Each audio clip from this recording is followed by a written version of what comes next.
et avec votre esprit. Évangile de Jésus-Christ selon saint Luc. Gloire à toi, Seigneur.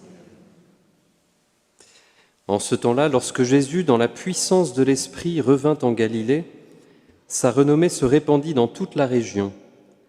Il enseignait dans les synagogues et tout le monde faisait son éloge. Il vint à Nazareth, où il avait été élevé. Selon son habitude, il entra dans la synagogue le jour du sabbat, et il se leva pour faire la lecture. On lui remit le livre du prophète Isaïe. Il ouvrit le livre et trouva le passage où il est écrit « L'Esprit du Seigneur est sur moi, parce que le Seigneur m'a consacré par l'onction.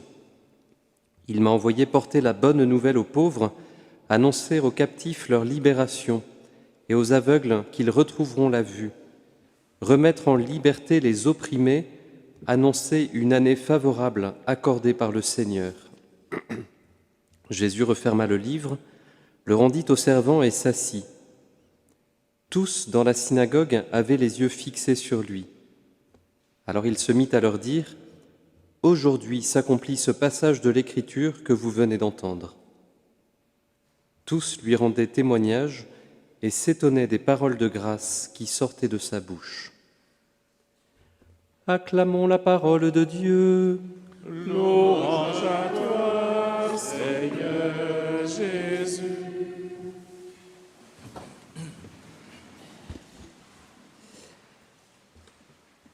Nous sommes au tout début de la vie publique de Jésus, commence à s'ouvrir son ministère.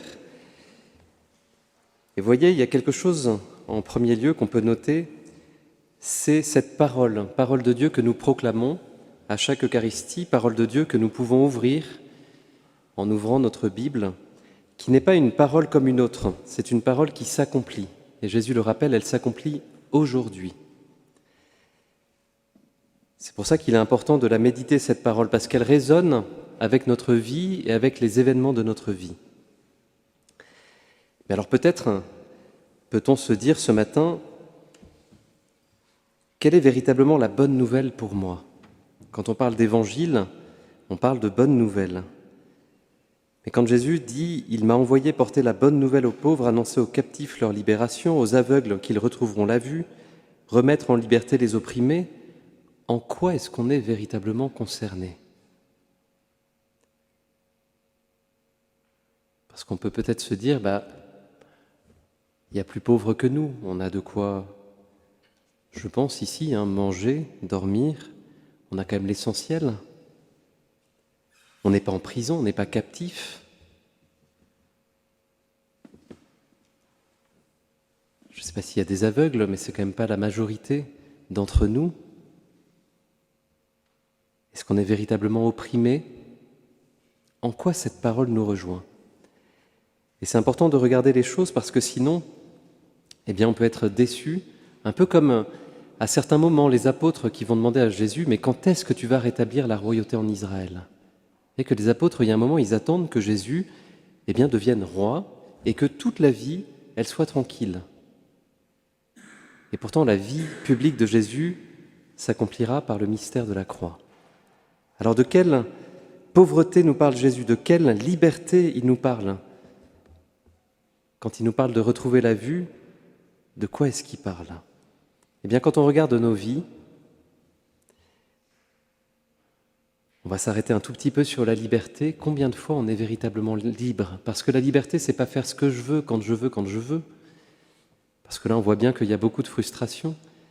Mais la véritable liberté, c'est faire ce pourquoi je suis fait, faire le bien, aimer quand je dois aimer. Et là, on se rend compte qu'on a beaucoup d'esclavage. Beaucoup. Combien de fois est-ce que je veux être libre, je ne sais pas, par rapport aux écrans, mais même par rapport aux relations, avoir une véritable liberté, et qu'en fait, on se retrouve esclave peut-être de notre péché. Peut-être que certaines personnes, je n'arrive même pas à les regarder dans les yeux parce que je n'arrive pas à les aimer. Ce qui traduit une grande pauvreté de notre cœur. Combien de fois je pense faire le bien et en fait je suis aveuglé par ce qu'on appelle les passions. Vous savez, il y a quelque chose qui m'attire, je fonce dedans et je fais l'expérience d'une amertume, d'une frustration. Et je vois que ça ne m'a pas véritablement rendu heureux. Eh bien, ce matin, le Seigneur nous parle de tout ça. Et on voit qu'on est profondément concernés. Que tous, au fond de notre cœur, souvent il y a une pauvreté, un aveuglement.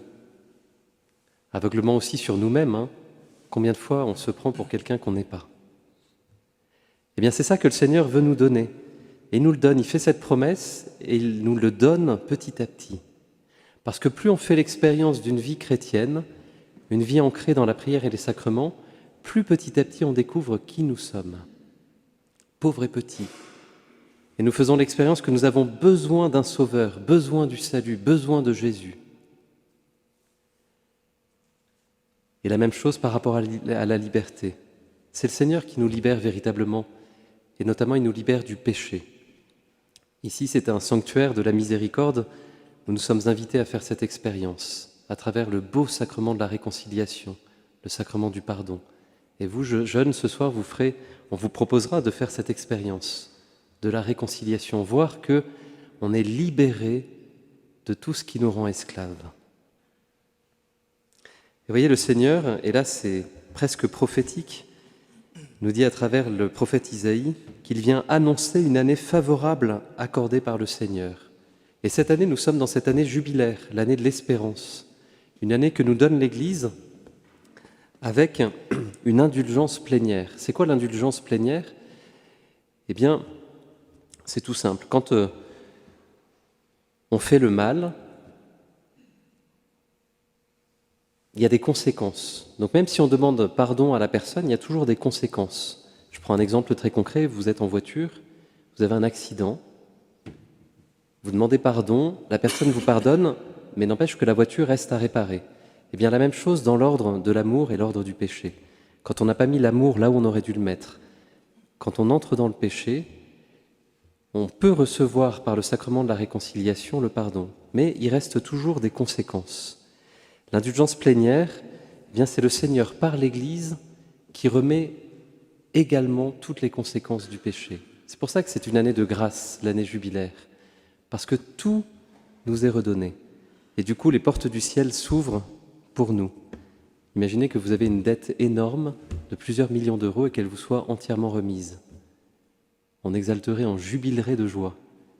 Et bien encore plus par rapport à ce qui est intrinsèque à notre cœur, parce que nous sommes faits pour aimer et être aimés. Alors demandons cette grâce ce matin de laisser résonner la parole de Dieu en nous et de demander avec foi au Seigneur de pouvoir vivre ce qu'il nous promet, cette véritable liberté du cœur, cette véritable richesse, et que nous puissions nous laisser aimer par lui, nous laisser sauver par lui. Amen.